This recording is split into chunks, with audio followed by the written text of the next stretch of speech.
Bom dia, meu povo. Tudo bem com vocês?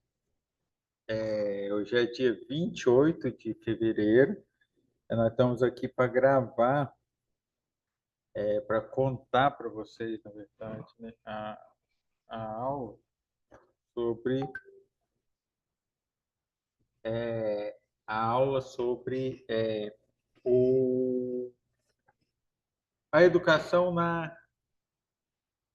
no mundo grego, a educação na Grécia. E nesse vídeo, então, a gente vai discutir como que era a educação no chamado mundo grego, na antiguidade clássica. Nesse período, a educação ela era vista como algo muito importante, mas não era igual para todos, não era todo mundo que tinha o mesmo acesso. Então, foi por isso que o texto anterior do do Demerval Saviani, ele foi importante. E hoje a gente vai estudar um texto de um pesquisador, do intelectual italiano muito interessante, que chama Manacor. E a gente vai estudar um texto dele que chama A Educação na Grécia. Nesse texto, o Manacorda ele assinala que a educação no mundo grego, que a educação na Grécia, ela, apesar de ter características diferentes da educação que ocorria no Antigo Egito, ela tem alguns aspectos não é incomum. A forma que foi transmitido, apesar de ter características diferentes, existe algo que é parecido, que tem aquela essência. E esses valores, esses aspectos da educação, ele chega para a gente por meio de autores como Heródoto e Platão. Mas para a gente compreender a educação no mundo grego, a gente primeiro precisa compreender o que era a Grécia. A Grécia era um conjunto de cidades-estados independentes entre si, ou seja, havia o que a gente chama de Grécia Antiga, era na verdade um conjunto de cidades-estados, também chamadas de polis grega, com características muito diferentes umas das outras. Então, nesse texto, o Manacorda ele vai dar características gerais da educação no mundo na Grécia, mas a gente vai complementar esse texto com alguns. A gente não vai ficar apenas na educação ateniense, a gente vai também pegar alguns aspectos da educação espartana para a gente tentar compreender o quão diferente era uma da outra. Então, a polis grega, independente uma da outra, elas tinham formas de governo também diferentes. Quando a gente está falando de uma polis espartana, a gente está falando de uma forma de governo oligárquica, no qual alguns, que a gente chama de espaciatas, eram os donos do poder. Alguns governavam e ditavam as ordens para a maioria, que eram os espaciatas, que eram os espartanos. E essa forma de governo, então, exigiria um tipo de educação. O povo espartano era considerado um povo guerreiro descendente de um povo muito forte, para aquele período chamado de povo dórios, ou os dórios. E a gente tem o modelo ateniense, que é, a princípio, uma democracia.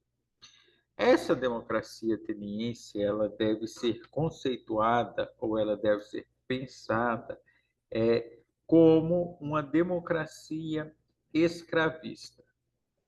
O que significa uma democracia escravista? Uma democracia escravista significa que o grosso da maioria, o grosso da população, ela estava excluída do processo democrático. O escravo não participava. Quem que era o escravo? Era o endividado e era o prisioneiro de guerra. Eles não participavam. A mulher estava excluída. Os estrangeiros não participavam. Então, você tinha um grupo que estava fora do conceito de cidadão.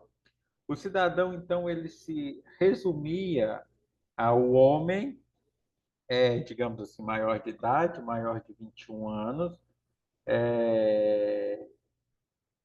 homem maior de idade, ateniense, rico, ou seja, grande proprietário de terra. Então, se eram cidades-estados tão diferentes, logicamente que o processo educacional ele vai ser diferente. Por exemplo, na cidade-estado grega de Esparta, a, o grande objetivo a grande meta era a construção de uma cidade cada vez mais forte, cada vez mais guerreira, cada vez mais militarizada. Então, a educação ela vai ter uma influência muito grande dessa questão militar. Então, vai ser uma educação extremamente rigorosa, que tem como objetivo formar soldados fortes, valentes, leais ao Estado e capazes de ir para a guerra. Eu li um episódio que é muito interessante, que quando se mandava a criança para a escola, ou para uma espécie de escola, por volta de 7 anos de idade, por exemplo, as crianças estavam na escola, se incentivava a competição, a briga, o conflito entre elas, exatamente para que elas se tornassem mais fortes e, ao mesmo tempo que, por meio dessas tretas, digamos assim, entre eles, os meninos mais fortes eles se destacavam. E ali se via é, ali se via aqueles que poderiam ocupar os grandes postos, o generalato, digamos assim, a alta estrutura do serviço militar. Então, nesses locais também, nessas, entre aspas, escolas, que a criança ia já com 7 anos, na adolescência, esses meninos já pegavam em arma de fogo. O grande objetivo era formar soldados fortes e leais ao governo. Já se a gente for pegar a sociedade de Atenas, a gente já vai falar na construção do ser humano, um ideal de educação de um pequeno grupo de cidadãos buscando a educação, o aprendizado, o saber pensar, o saber falar, ou seja, o ideal que se propunha ali era a formação de políticos, a formação de pessoas que estariam é, é, formadas politicamente. Essas pessoas, esses políticos, então, eles,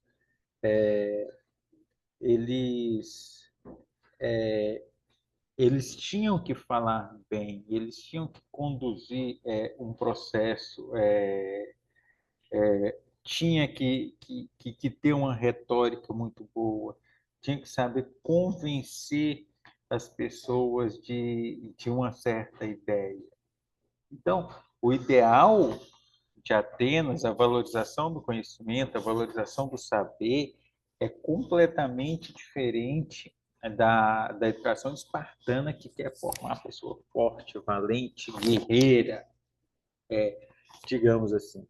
Então, quando a gente fala na Grécia de educação, a gente encontra um processo de separação, e o Saviano já tinha colocado isso para a gente, um processo de separação dos processos educativos segundo as classes sociais. Para os governantes, você tinha, para aqueles que iam chegar aos cargos de direção, de planejamento da sociedade, você ia ter um processo de educação separado. Ou seja, a pessoa ia para a escola e lá ele se preparar para as tarefas do poder. Eles iam aprender a governar, a dirigir. E para isso, naquele caso, também era necessário saber utilizar as armas, porque a guerra é dentro do mundo antigo, dentro do mundo grego, era fundamental. E para os outros, ou seja, aqueles que eram governados, produtores, não era necessário ir para a escola. O que eles precisavam era de um treino no próprio trabalho, cujas modalidades eles iam aprender e ia fazer do mesmo jeito para sempre. Ou seja, a escola dos governados era que não existia um espaço, ao contrário da escola dos governantes, a escola dos produtores, dos governados, como que as crianças iam aprender? Elas iam observar e imitar a atividade dos adultos no trabalho. Era isso que elas iam fazer. Olha, elas iam para lá e ia ver a pessoa, sei lá, plantando. Elas primeiro observavam e depois elas iam aprender, ia executar, ia plantar. Já a formação da classe dominante, não, ela ia para a escola, no caso de Esparta, para construir a força, a valentia, e no caso de Atenas, para aprender o saber, o falar e também as artes. Então, qual a conclusão que a gente chega? Que os indivíduos, que os sujeitos da classe dominante, eles eram guerreiros na juventude, guerreiros fortes, iam para a guerra, iam para a luta, e depois eles seriam políticos na velhice. Quando eles voltavam para pobres, quando eles já tinham uma certa idade, que eles iam para Atenas, eles iam ser políticos, eles iam para a Ágora debater os problemas da cidade, já velhos. Em Esparta, eles iriam, depois de ter participado das batalhas, dos conflitos, eles iam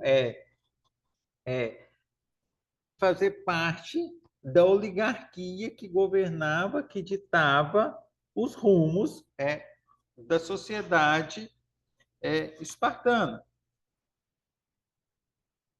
Então, é muito interessante que o Platão ele coloca isso também. O Platão, segundo o Manacorda, ele projeta na educação dos guerreiros, uma educação de guerreiros, ou seja, Platão ele quer uma educação de guerreiros e, a partir dessa educação de guerreiros, ele forma-se um monte de guerreiros.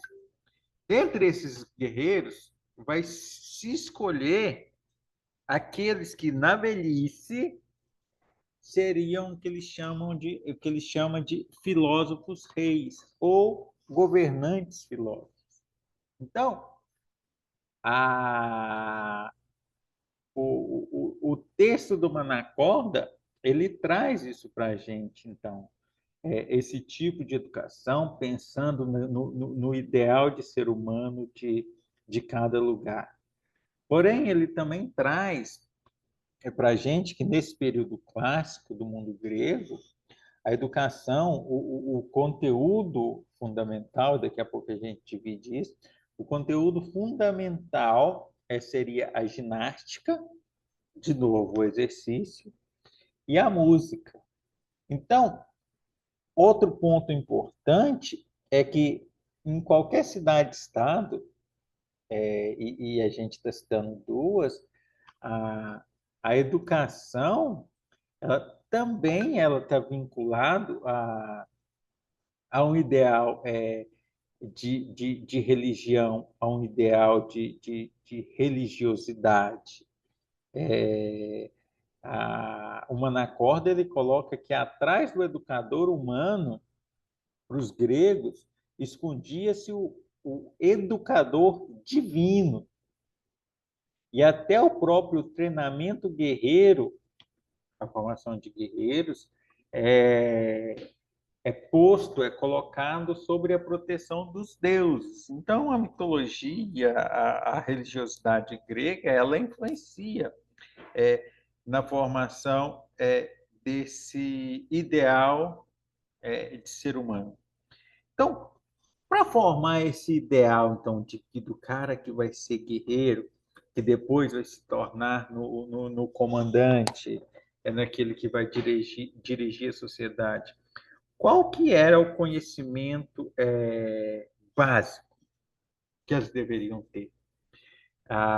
E aí, os gregos, eles dividiam o conhecimento em basicamente duas grandes áreas, que era o quatrivium e o trivium. Duas áreas, uma composta com 4 conhecimentos e outro composto por 3 conhecimentos.